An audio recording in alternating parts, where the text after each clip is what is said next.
वीतराग विज्ञान नमोता ही जाते भय अरहंतादि महान।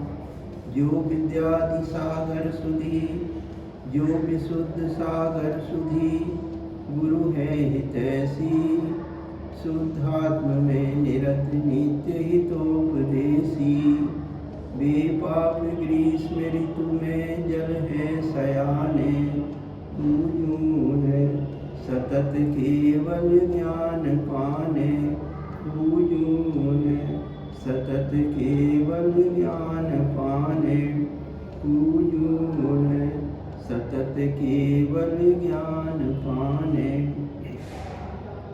आचार्य भगवान विशुद्ध सागर महाराज ने समय देशना ग्रंथ में लिखा है। पहला, यदि शांति भूत परम ब्रह्म को लखना है तो दृष्टि को नीचा करो। तुम शरीर से राग छोड़, पर के शरीर को देखना छोड़, निज के शरीर को देखना छोड़। सुंदर रूप मत निहार, निहार सकता है तो स्वरूप को निहार। रूप दृष्टि है बंध दृष्टि और स्वरूप दृष्टि है निर्बंध दृष्टि। दूसरा, भैया यदि किंचित भी तुझे अपने पर करुणा है, तुझे अपने परिणामों पर दया है, तो आज ही अपना निर्णय कर लेना कि मैं उन निमित्तों से दूर रहूँगा जिन जिन निमित्तों से मेरे परिणामों में विकार आते हैं, कसाय भाव अशुभ भाव आते हैं।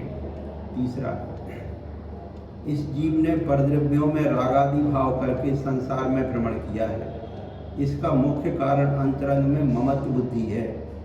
हे ज्ञानी, तुम सबके बीच रहकर भी किसी को अपना मत स्वीकारना, सदा सावधान रहना। यदि वृद्धावस्था के कारण आप मुनि नहीं बन पा रहे हो तो मैं आपको तनाव टेंशन नहीं देता, लेकिन तन से मुनि बन पाओ या ना बन पाओ, परंतु मुनि रूप मन बनाकर चलना। सबके साथ रहकर भी सबके बीच नहीं रहना। चर्या का मुनि नहीं बन पाए तो कम से कम मुनि मन का मुनि तो बनाकर रखना, 24 घंटे बनाकर रखना। चौथा, यदि निज को जानना है तो पर को जानने का विसर्जन करना होगा आज ही। जिस आयु से मैं वीतराग बनकर ध्रुव भगवान बनने वाला था, उस आयु कर्म को मैंने पर के राग में विलीन कर दिया। जो नाना जीवों में परिचय बढ़ाता है तो वह स्वयं से अपरिचित होता है। परिचय करना छोड़ दो, यथार्थ बता रहा हूँ, अपरिचित रहने में ज़्यादा आनंद रहता है। पाँचवा, मन वचन काय की चंचलता को रोककर निज आत्म तत्व को स्थिर कर लेना, इसका नाम योगी है। मेरा तो सोच है कि दिगंबर मुनि को मूर्ति के समान बैठे रहना चाहिए, जैसे मंदिर में मूर्ति रहती है, ना किसी से राग ना द्वेष, कोई भी विकल्प नहीं। निज के परिणामों को निज से कलुषित करना निजात्मा का निजात्मा पर उपसर्ग है। कुछ भी नहीं करने का जो संस्कार है वह दीक्षा है। कुछ नहीं करना यह संयम है। कुछ नहीं करते हुए मोक्ष सुख मिल जाए उसका नाम मोक्ष है। पर्याय के बहुत निषेध निकल गए करते करते, अब कुछ मत कर ज्ञानी, सब कुछ मिल जाएगा। सातवां, त्यागी वृत्ति को संसार शरीर व भोगों से विरक्त रहना चाहिए। पहली प्रतिमा लेते ही संसार शरीर भोग निर्विन्ना। घर से जितना राग छोड़ पाओ ना छोड़ पाए चिंता मत करना, पर देह से राग छोड़ देना। सबसे खोटा कोई राग है तो देह का राग है। मैं मुनि हूँ, यह मुनि पने का अहम भाव मुनित्व से शून्य कर देगा। आठवां, ज्ञानी सिद्ध स्वभाव का चिंतन सिद्ध भगवान नहीं करते हैं। सिद्ध स्वभाव का चिंतन अशुद्ध ही करता है। शुद्ध स्वभाव का चिंतन अशुद्ध आत्मा ही पर कर्म को गौण करके करता है। कर्म को नाश करके मत बोल देना। सप्तम गुणस्थान में बैठे मुनिराज शुद्धात्मानुभूति का आनंद लूट रहे हैं। वे कर्म को गौण करके आनंद ले रहे हैं, कर्म को नाश करके नहीं ले रहे हैं। नौवां, जिस आयु कर्म से मैं वीतराग बनकर ध्रुव भगवान बनने वाला था, उस आयु कर्म को मैंने पर के राग में विलीन कर दिया। पर के संबंध तो आकुलता के ही साधन हैं। अपरिचित रहने में बड़ा आनंद है, न राग न द्वेष। निज का परिचय पर से अपरिचित रहने में ही होता है। जब तक अंदर बाहर का कोलाहल बंद नहीं करोगे तब तक परम तत्व समझ में नहीं आएगा। 10वां समझो संक्षेप में मोक्ष मार्ग क्या है। यदि शुद्ध जीव में राग रहित परिणाम है तो मोक्ष होता है, और यदि शरीर आदि में राग परिणाम है तो बंध होता है। अज्ञानी जीव पर के लिए जीता है, संसार हेतु पर परिणति, बंध का हेतु पर परिणति, पागलपन का हेतु पर परिणति, मानसिक तनाव का हेतु पर परिणति, दुर्गति का हेतु पर परिणति। उपेक्षा भाव पर दृष्टि नहीं है। यदि उपेक्षा भाव नहीं है तो संयम नहीं आएगा और पागलपन नहीं जाएगा। तुमने पूरी पर्याय को पर में ही नष्ट कर दिया। अब तो दुनिया के झंझट में मत पड़ो, रत्नत्रय को धारण करो और सहजानंद आत्मा में रमण करो।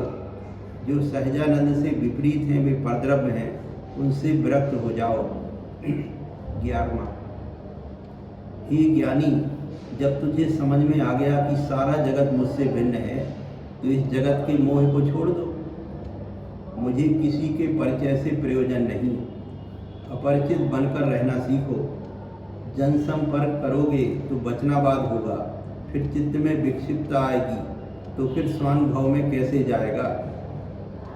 मुनि का धर्म है मौन। बोलो तो तत्व बोलो, सत्य बोलो। यदि तुम लोक प्रसिद्धि में लीन हो गया तो आत्मसिद्धि शून्य हो जाएगी। दीक्षा चाहिए तो इन सब का त्याग करना पड़ेगा, नहीं तो सामायिक नहीं कर पाओगे। यह तो शून्य में निस्वरूप में लीन होने का मार्ग है। 12वां मोक्ष मार्ग की पूरी साधना सामायिक पर ही निर्भर है। जब तक अंतस में सामायिक प्रवेश नहीं करती है तब तक संपूर्ण क्रियाएं अधूरी हैं। निजानंद का साधन तो सामायिक ही है। यदि निज के अशरीरी भगवान आत्मा को देखना है तो अपने परिणामों को स्थिर करके सामायिक करो। सामायिक किए बिना कोई भगवान नहीं बन सकता। भक्ति करके स्वर्ग तो जा सकते हो, पर यदि सामायिक नहीं की तो भगवान नहीं बन सकते। यदि कोई उत्कृष्ट मार्ग है तो वह है सामायिक। बिना सामायिक के कुछ होता ही नहीं है। जिसकी सामायिक प्रबल होगी उसका चरित्र निश्चित ही निर्दोष होगा। स्वा से स्वा की चर्चा करना ही वास्तविक चर्चा है, जिसके माध्यम से आत्मर्चा होती है। इसी आत्मर्चा एवं चर्चा के काल का नाम ही सामायिक है। दुनिया से मौन लेकर निश्चय चर्चा करने का नाम सामायिक है। इस काल को प्रमाद, आलस, निद्रा, तंद्रा में मत खो देना, क्योंकि इसी काल में स्वयं से मुलाकात होती है, यानी निज से निज की बात होती है। 13वां जब साबद्ध क्रिया होती है तो परिणामों में अशुद्धि आती है। मन की अशुद्धि में शुद्धात्मा की अनुभूति संभव नहीं है। जहाँ आर्त और ध्यान रहेंगे वहाँ शांत चित्तता नहीं होगी। यही कारण है परम तत्व को समझने के लिए अंतरंग बहिरंग परिग्रह से हटना पड़ेगा, यानी आपकी भाषा में तनाव मुक्त जीवन।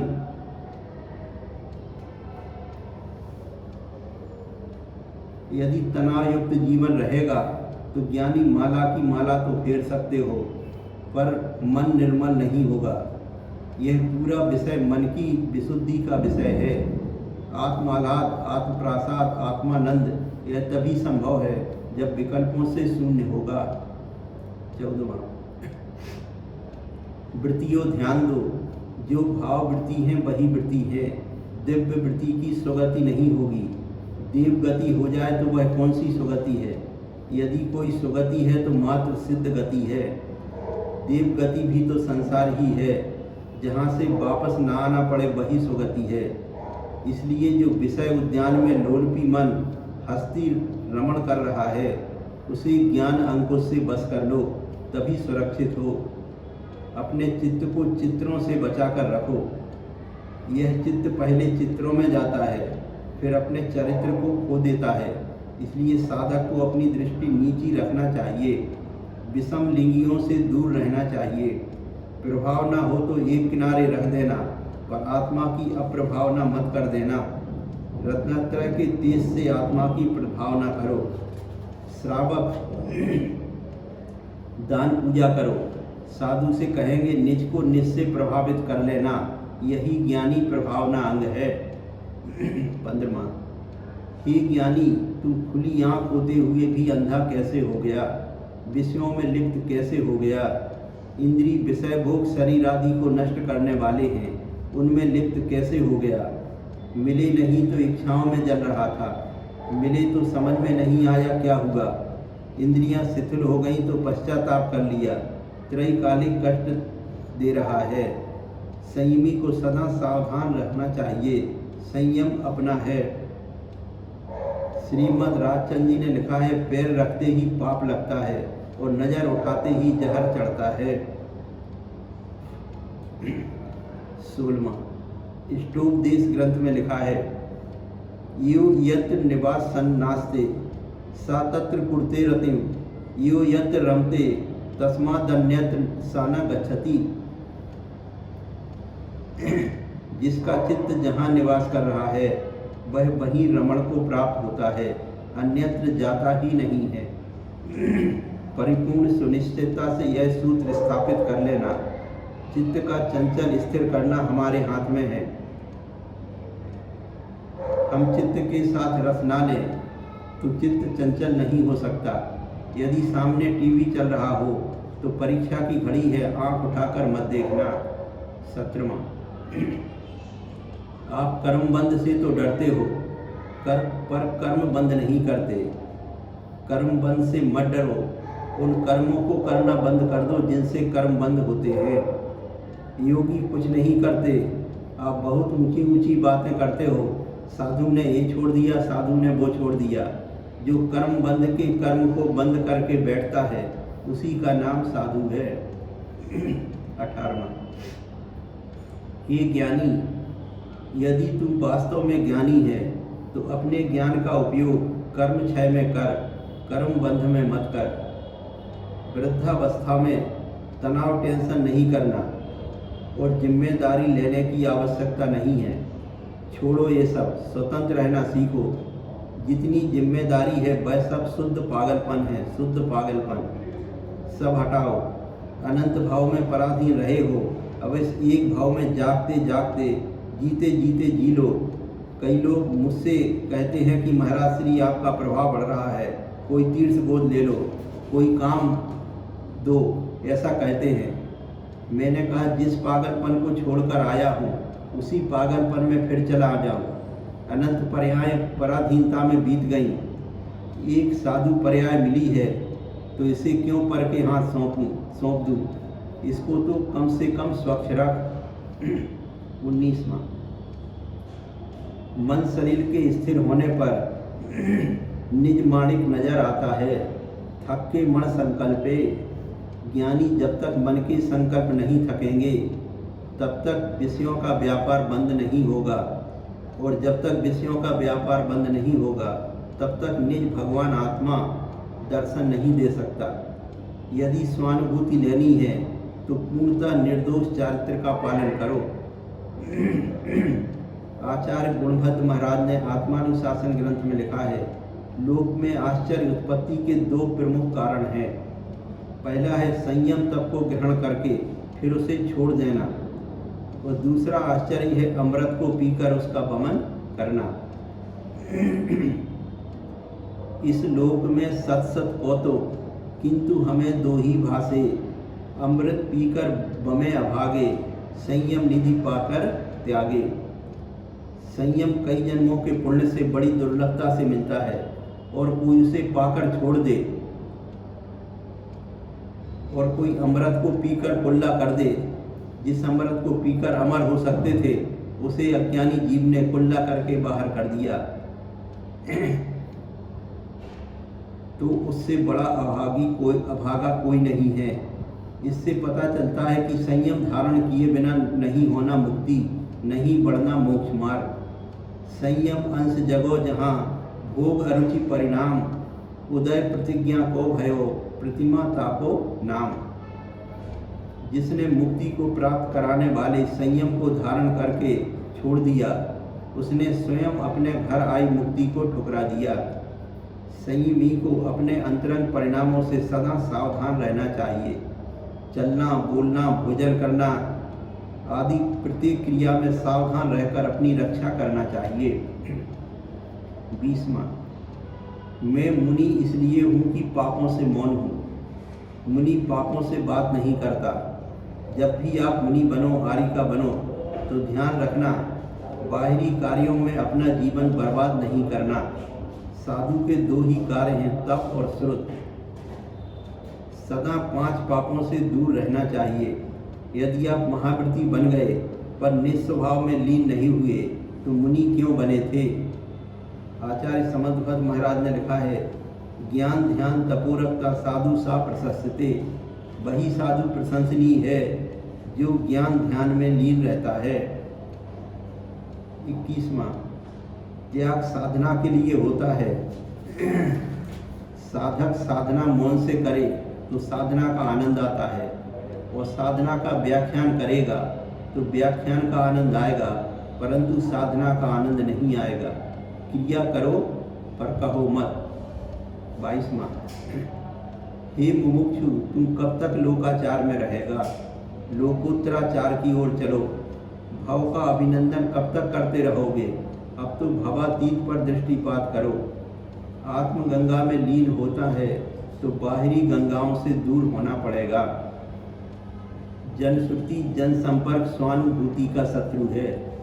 गूढ़ विद्या में प्रवेश करना है तो छुपना सीखो, छपने से घबराओ।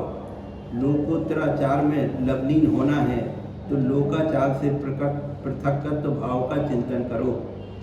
23वां, हे मुमुक्षु, जब भी आप मुनिराज बनने के विचार में आए और जब भी योगीश्वर बने तो इस बात को आज डायरी में नोट कर लेना कि जगत की ऐसा कीर्ति किसी भी पर्याय में मिल सकती है, पर अप्रमत्त दशा की स्वानुभूति का अनुभव निर्गंध अवस्था मात्र में ही होता है।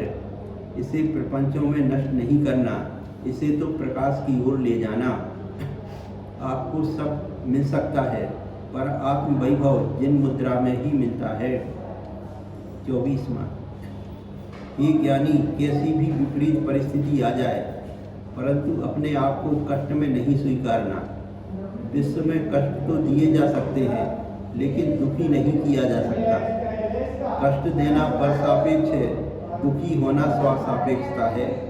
कष्ट निमित्ताधीन हो सकते हैं परंतु दुखी होना अथवा ना होना स्वाधीन है। तपोधन कष्ट आने पर प्रसन्न होते हैं, अच्छा हुआ जो ऋण मुक्त हो गए। 25वां, जैन दर्शन मात्र ज्ञान से या मात्र चारित्र से मोक्ष नहीं मानता, वह तो रत्नत्रय से मोक्ष मानता है। अतम ज्ञानम क्रियाहीनम, क्रियाहीन ज्ञान नष्ट होता है और ज्ञानहीन क्रिया नष्ट होती है। जैसे किसी जंगल में आग लग गई तो एक अंधा पुरुष दौड़ते दौड़ते झुलस गया और लंगड़ा पुरुष देखते देखते झुलस गया। यदि लंगड़ा अंधे के कंधे पर बैठ जाए तो दोनों बच जाएंगे। जो व्यवहार को नहीं मानता वह तीर्थ का छेद करता है, उससे व्यवहार तीर्थ का नाश हो जाएगा, और यदि निश्चय को नहीं मानेगा तो तत्व का नाश हो जाएगा, क्योंकि व्यवहार तीर्थ की बात करता है। शादी में मुख्यार्थ बेटा होता है, पिता नहीं, इसलिए घोड़े पर बेटा बैठता है और पिताजी नीचे जमीन पर चलते हैं। इसी प्रकार जो भूतार्थ होता है उसे प्रधान किया जाता है। जब व्यवहार प्रधान होता है तो निश्चय को गौण किया जाता है, और जब निश्चय प्रधान होता है तो व्यवहार को गौण किया जाता है।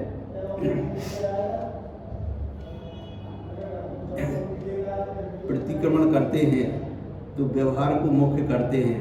पापिष्ठ हैं दुरात्मा जड़धिया माया बिना लोभिना, हे भगवान मैं पापी हूँ, दुष्ट हूँ, दुरात्मा हूँ आदि।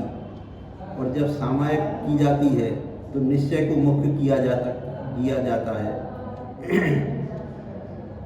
मैं ही सिद्ध हूँ, मैं ही शुद्ध हूँ, मैं ही ज्ञाता ज्ञान हूँ, भगवान हूँ, भगवान हूँ, भगवान भगवान हूँ। मैं ही सिद्ध हूँ, मैं ही शुद्ध हूँ, मैं ही ध्येय ध्याता ध्यान हूँ। भगवान हूँ, भगवान हूँ, भगवान हूँ, भगवान हूँ। मैं स्वयं सिद्ध भगवान था, मैं स्वयं सिद्ध भगवान हूँ। भगवान हूँ, भगवान हूँ, भगवान हूँ। आदि प्रकार से तत्व चिंतन किया जाता है। जो उभय नय को जानकर मध्यस्थ हो जाता है, वही जीव जिनेंद्र भगवान की देशना सुनने का पात्र होता है। ऐसा आचार्य अमृतचंद स्वामी ने कहा है। व्यवहार निश्चयो नया प्रबुद्ध तत्वेन भवति मध्यस्था प्राप्नोति देशनाया सा एव फलम विकलम शिष्या पुरुषार्थ सिद्धोपाय। जो व्यवहार और निश्चय दोनों नयों को अच्छी तरह समझकर किसी भी नय का पक्षपाती ना होकर मध्यस्थ होता है, वही उपदेश प्राप्त करने के लिए योग्य होता है। हठग्राही पक्षपाती उपदेश का पात्र नहीं है। पंडित बनारसी दास जी ने लिखा है, जो बिन ज्ञान क्रिया अवगा है, जो बिन क्रिया मोह पद चाहे, जो बिन मोह कहेंगे सुखिया, सो अजान मूढ़न में मुखिया। मूर्खों के सरदार तीन प्रकार के होते हैं। एक वे जो बिना ज्ञान के क्रियाएं करते हैं, जो बिन ज्ञान क्रिया अवगा है। दूसरे वे जो बिना चारित्र को धारण किए ही मोक्ष प्राप्ति की इच्छा रखते हैं, जो बिन क्रिया मोक्ष पद चाहे। और तीसरे वे जो कहते हैं हम तो यही सुखी हैं, मोक्ष जाने की क्या जरूरत है, सो अजान मूढ़न में मुखिया। ऐसे अज्ञानी जीव मूर्खों के सरदार हैं। हे आत्मन, संसार के दुखों का बोझा ढोते ढोते यदि थकान आ गई हो तो अपने आत्म स्वभाव से स्नेह करो। जगत में कहाँ भटक रहे हो? पर पदार्थों से शरण नहीं मिलेगी। हर एक से धोखा मिलेगा, हर एक से बहकावा मिलेगा, शरण नहीं मिलेगी। केवल पंच परमेष्टि और शुद्ध आत्मा, ये दो ही शरण हैं। शुद्धात्मा पंचगुरी जग में शरणा दो, मोह उदय जी के वृथा आन कल्पना होए। अतः पर से मोह छोड़कर अपने आप में बसे हुए परमात्म तत्व की शरण में जाओ। यही मुक्ति का मार्ग है, दूसरा कोई मुक्ति का मार्ग नहीं है। जो अपनी आत्मा के सहज चैतन्य स्वरूप की श्रद्धा पालेगा, वह ही अपने स्वरूप में रम जाएगा। ऐसी स्वाधीन शाश्वत आत्मा की श्रद्धा के बिना मोक्ष मार्ग नहीं मिलेगा। किसी बहकावा के लिए किसी बाल बच्चों की उलझन में पड़कर शांति नहीं मिलेगी और आगे का रास्ता भी बंद हो जाएगा। बाहरी चीज़ों में पड़कर इस आत्मा का कुछ भी हित नहीं है। हित तो केवल आत्मा के ध्यान चिंतन मनन में है। देखो, शरीर और आत्मा को एक मानने पर मेरे द्वारा शरीर प्राप्त किया जाएगा और निज आत्मा को निज आत्मा मानने से निजात्मा प्राप्त होगा। अतः अपने आप को ज्ञान मात्र आत्मा मानकर उसमें ही रमण करो, जिससे सदा के लिए संसार के क्लेश समाप्त हो जाए। महामहिमावंत निःशुद्ध आत्मा ही सुनने योग्य, कहने योग्य, विचार करने योग्य, अनुभव करके धारण करने योग्य, विश्वास करने योग्य, विश्वास करके क्षण क्षण अनुभव करने योग्य, ध्यान करने योग्य, विश्राम करने योग्य, अखिल विश्व में एकमात्र आश्रय करने योग्य परम उपादेय है। यदि हमें संसार बंधन से मुक्त होने की अभिलाषा है, तो सबसे पहले हम कौन हैं, हमारा स्वरूप क्या है, वर्तमान में कैसा चारित्र बन रहा है तथा संसार क्यों अग्राह्य है, यह जानने का प्रयास करें। क्योंकि जब तक इन सब बातों का निर्णय ना हो जाए, तब तक उनके अभाव का प्रयत्न हो ही नहीं सकता। आज तक इस जीव ने पुद्गल शरीर को ही अपना माना, इसलिए उससे राग नहीं छूटता। शरीर में अपनापन छोड़ने के लिए एकत्व विभक्त आत्मा को जानना अनिवार्य है। आत्मा अपने अपराध से ही संसारी बना है और अपने ही प्रयत्न से मुक्त हो जाता है। जब यह आत्मा मोही रागी द्वेषी होता है, तब स्वयं संसारी हो जाता है, और जब राग द्वेष मोह को त्याग देता है तो स्वयं मुक्त हो जाता है।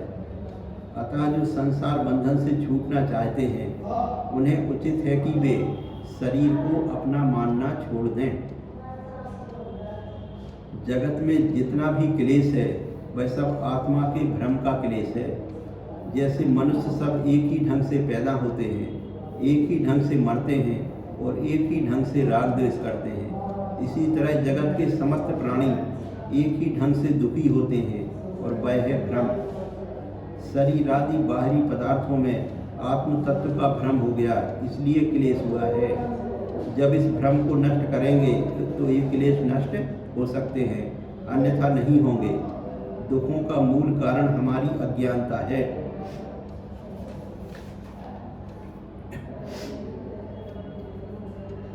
संसार का जितना भी दुख है वह सब अज्ञान के कारण है। आत्मस्वरूप का ज्ञान होते ही सारा दुख स्वयं नष्ट हो जाता है। जितना भी क्लेश होता है जब सब भ्रम से होता है, तो अपने आप ऐसा अनुभव करो, ऐसा उपयोग बनाओ कि मैं अपने सत्व मात्र हूँ, ज्ञान और आनंद मात्र हूँ, शरीर से न्यारा हूँ, सब पदार्थों से निराला हूँ, केवल मैं आनंद को करता हूँ और ज्ञानानंद को भोगता हूँ। ज्ञानानंद में रहने के अतिरिक्त मैं और कुछ नहीं हूँ। इसी तरह से आप अपने स्वरूप का अनुभव करें तो वहाँ क्लेश नहीं है, कोई विपत्ति नहीं है। विपत्ति तो भ्रम से बनती है, भ्रम समाप्त होते ही विपत्ति समाप्त हो जाती है। हमें भ्रम दूर करने के लिए अच्छे प्रकार से भेद विज्ञान का अभ्यास करना चाहिए। अरे भव्य, दुर्लभता से प्राप्त यह जीवन विषय कसायों में व्यर्थ गंवा देना तो महामूर्खता है। लोकोत्तम जिस शासन को पाकर तो अतीन्द्रिय आनंदामृत का पान करते हुए तृप्त होना ही बुद्धिमानी है। यदि अवसर चूका तो पीछे पछताएगा। यह पंक्ति केवल मधुर स्वर में गाकर जगत को रिझाने के लिए नहीं है, अपितु विचार कर आत्महित में सावधान एवं समर्पित होने के लिए है। क्योंकि जगत की ओर देखकर तो अपना अत्यंत अहित ही होगा। दृष्टि में संसार है और दृष्टि में ही मोक्ष है। ध्रुव स्वभाव पर जो दृष्टि है वही सम्यक दर्शन ज्ञान चारित्र की निर्मल दशा का कारण है। समय व्यर्थ मत जाने दो। यह समस्त परद्रव्य तो अपनी अपनी संभाल कर लेंगे। तुम स्वाद्रव्य में लवलीन होकर उसी में सतत रमण कर। मिथ्यात्व के कारण यह जीव अपनी एकत्र विभक्त आत्मा को नहीं पहचानता और इंद्रिय विषयों को सुख का कारण मानता है। संसार परिभ्रमण का मूल कारण ये मिथ्यात्वादी उल्टे भाव हैं। इन उल्टे भावों को छोड़ने पर ही भावभ्रमण समाप्त होता है। सम्यक दर्शन के बिना जीव का संसार परिभ्रमण कभी नहीं मिटता। सम्यक दर्शन का अर्थ आत्मा को अपनी अनंत शक्ति की जो विस्मृति हो गई है उसकी स्मृति करना है। देखो, जिस मोह के कारण दुखी होते जाते हैं उसी मोह से अपनी भलाई मानते हैं। यह अज्ञानी जीव की एक दुर्दशा रूपता है। यदि हम इन बाह्य वस्तुओं का मोह त्याग दें तो अपने आप पर बड़ी दया होगी। इन बाहरी समागमों से व्यामोह करने से यह दुर्लभ मानव जीवन बेकार चला जाएगा। अतः इन राग द्वेष मोहादिक से रुचि हटाकर अपने इस चैतन्य स्वरूप की रुचि बनाओ। मैं यह चेतन पर पदार्थों के पीछे बर्बाद हो गया जिसमें कुछ सार नहीं। अभी तक अपनी जो रफ्तार चल रही है उसमें फर्क करना चाहिए। अपने जीवन को संयमित करके अपने आप में झुका लो तो शांति का मार्ग मिलेगा, अन्यथा संसार में रुलना बना रहेगा। मेरी दृष्टि बाहर नहीं होना चाहिए। मुझे यह समझना चाहिए कि मैं सबसे निराला शुद्ध चैतन्य मात्र आत्मा हूँ। मैं किसी भी पुरुष रूप या स्त्री रूप नहीं है, मैं किसी अन्य रूप नहीं है, मैं एक चैतन्य मात्र आत्मा हूँ। इस प्रकार जो अंतर में अपने आप को निरखता है वह शांति का मार्ग प्राप्त कर सकता है।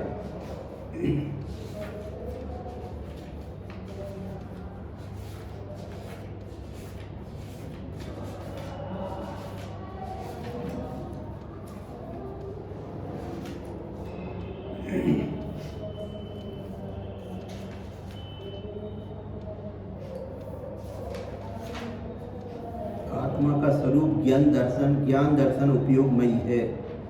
आत्मा के स्वभाव में दुख नहीं है। आत्मा तो ज्ञान व शांति से भरा है। शरीर मूर्त है, आत्मा अमूर्त है। पर अज्ञानी जीव अपनी चैतन्य स्वरूपी आत्मा को नहीं पहचानता और इस जड़ शरीर को मैं मान लेता है।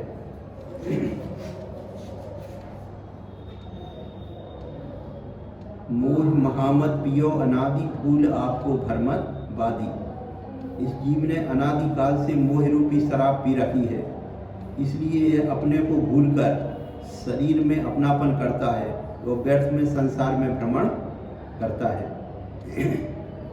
पर से एकत्व ही अनादिकालीन रोग है और उसी का इस जीव को दुख है, तथा पर से विभक्त भेद विज्ञान उस दुख को दूर करने का उपाय है। यह जीव जिस पर्याय में जाता है उसी रूप अपने को समझने लगता है, उसी पर्याय में एकत्व कर लेता है और यह एकत्व इतना घनीभूत होता है कि मेरी सत्ता इससे अलग है, यह जीव सोच ही नहीं पाता जीवन भर। जिस मनुष्य पर्याय को पाने के लिए स्वर्ग के देव भी तरसते हैं, उसे यह शरीर व उसकी पर्यायों की सेवा में समाप्त कर देता है। यह शरीर से एकत्व ही रोग और समस्त दुखों का घर है। अतः इस शरीर से एकत्व को दूर करो।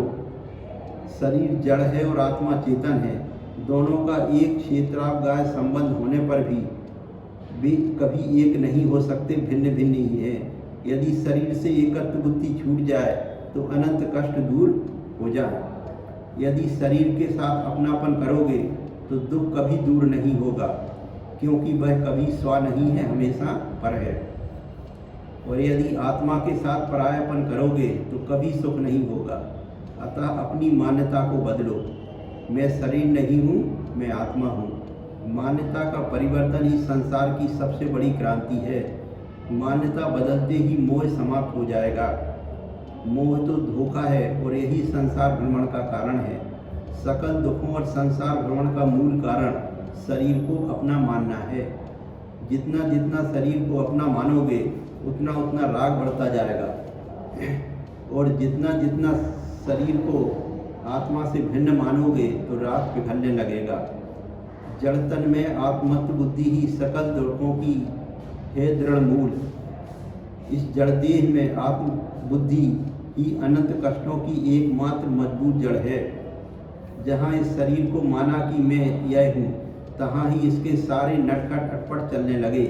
शरीर में पाई जाने वाली इंद्रियों में इसकी प्रीति जगी तो रिश्तेदारी शुरू हो जाती है। बाहरी पदार्थों का समागम शुरू हो जाता है, उनमें इसका लगाव होने लगता है। देखो, देखने में गलती जरा सी ही लगती है, बल्कि यूँ लगता है कि मैं कोई गलती ही नहीं कर रहा हूँ। झूठ नहीं बोल रहा, हिंसा नहीं कर रहा, चोरी नहीं कर रहा, कोई पाप नहीं कर रहा, मगर उस जरा सी गलती का दंड क्या मिल रहा है कि कीट पतंग, पशु पक्षी, पेड़ पौधे, नारकी आदि नाना कोनियों में जन्म भरण के चक्कर लगाना पड़ रहे हैं। यदि शरीर से एकत्व छूट जाए और आत्मा में एकत्व हो जाए तो अनंत कष्ट दूर हो जाए। यदि शरीर से एक बार कट्टी कर लो तो शरीर मिलना बंद हो जाएगा, और यदि शरीर से दोस्ती करोगे तो शरीर मिलता रहेगा। तीन लोक के सभी जीव सुख चाहते हैं और दुख से डरते हैं, पर वे सच्चे सुख का स्वरूप नहीं जानते और उसे प्रकट करने की विधि भी नहीं जानते। जिसे आप चाहते हैं उसे जब आप जानते ही नहीं तो फिर वह कैसे प्राप्त होगा। 6 ढाला की तीसरी ढाल में सच्चे स्वरूप का सुख का स्वरूप और उसे प्राप्त करने की विधि बताई है।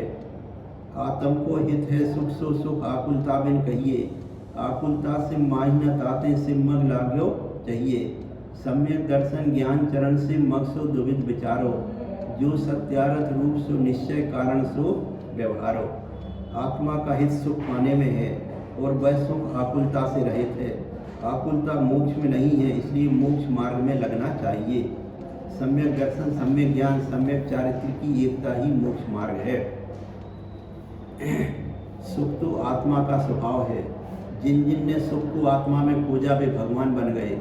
आप स्वयं विचार करो कि शरीर आदि पर पदार्थों एवं परभावों को अपना मानकर संसार में भ्रमण करना है या इस मिथ्या बुद्धि को छोड़कर रत्नत्रय को धारण कर अनंत काल के लिए अनंत सुख को प्राप्त करना है।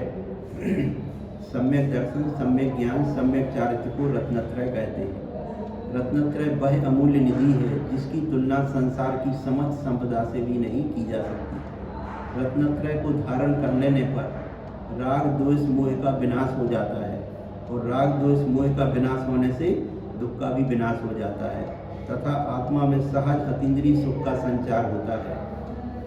संसार विषम समस्या रूप है। यहाँ हर प्राणी दुखी और संतप्त है। संसार के दुखों से छूटने का एकमात्र उपाय रत्नत्रय को धारण करना है। वही भव्य जीव जन्म मरण रूप संसार से मुक्त होकर मोक्ष के अनंत सुख को प्राप्त कर सकता है, जो भेद विज्ञान के द्वारा निरंतर आत्मा मंदिर में प्रवेश करता है, विषय विकारों में जाते हुए मन को रोकता है तथा उच्च चारित्र को पालता है। यदि सुखी होना चाहते हो तो रत्नत्रय को अच्छे प्रकार से समझकर धारण करो। ज्ञानार्णव ग्रंथ में आचार्य सुखचंद महाराज ने लिखा है, तैरेव ही विसीरंती विचित्राणि विलीन्यपि द्रव्यबोध संयमन कर्म निगणानी शरीरणाम। सम्यक दर्शन, सम्यक ज्ञान और सम्यक चारित्र से ही जीवों की नाना प्रकार की बलवान कर्म रूपी बेड़ियाँ टूटती हैं। जब यह आत्मा रत्नत्रय को धारण कर समस्त कर्मों से छूट जाता है तो अनंत काल के लिए अनंत सुखी हो जाता है। हमारा यह जीवन बहुत कीमती है। अनेक जन्मों में हमने जो भावना भाई थी उसका यह फल है कि हमने यह मनुष्य पर्याय और जैन कुल प्राप्त किया है। इस समय यदि हम रत्न को धारण कर सके तो यह जीवन सफल समझिए, अन्यथा निष्फल है। परंतु इसके लिए बड़ा बलिदान करना होगा। मोह का, कसायों का, राग का, राग भी रहे, तृष्णा भी रहे, बाहरी पदार्थों को देखकर खुश भी होते रहें, उन्हें अपनाते भी रहें और मुक्ति का स्वाद भी ले लें, यह नहीं हो सकता। किसी एक ओर का मार्ग निश्चित कीजिए कि कौन सा मार्ग प्रिय है। यदि मुक्ति का मार्ग प्रिय है तो राग द्वेष मोह व उनके कारणों को छोड़ना होगा। आचार्य योगेंद्र देव ने परमात्म प्रकाश ग्रंथ में लिखा है, एन कसाया भवंती मनस्तम जीव मुंच मोहम मोह कसाय विवर्जिता परम प्राप्नोसी संबोधन। हे जीव, जिस मोह से अथवा मोह को उत्पन्न करने वाली वस्तु से मन में कसाए हों, उस मोह तथा मोह निमित्तक पदार्थों को छोड़। फिर मोह को छोड़ने से मोह कसाय रहित हुआ तो नियम से राग द्वेष रहित ज्ञान को पावेगा। यदि निज को जानना है तो निज पर की सच्ची पहचान करके पर को छोड़ो। मैं कौन हूँ, मेरा सच्चा स्वरूप क्या है, इसकी पहचान इस जीव ने कभी नहीं की। अनादि से अपने सच्चे स्वरूप को भूलकर जीव ने अपने को शरीर रूप ही मान रखा है। आचार्य समझते हैं कि कर्म और शरीर अजीब है, जबकि आत्मा चैतन्य स्वरूप है। शरीर को ही जीव मानना मिथ्या मान लेता है। आत्मा का स्वरूप ज्ञान दर्शन उपयोगमयी है। चेतन को है उपयोग रूप, बिन मूरत जिन मूरत अनूप। छह ढाला। आत्मा के स्वभाव में दुख नहीं है। आत्मा तो ज्ञानानंद व शांति से भरा है। शरीर मूर्त है, आत्मा अमूर्त है। पर अज्ञानी जीव अपनी चैतन्य स्वरूपी आत्मा को नहीं पहचानता और इस जड़ शरीर को ही मैं मान लेता है।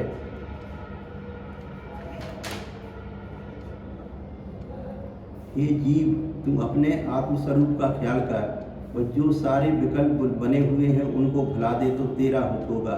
यदि तुझे शांति चाहिए तो दुनिया से आंखें मींच ले। ऐसा जान कि इस दुनिया में मेरा पहचानहार कोई दूसरा नहीं है। महावीर भगवान की जय।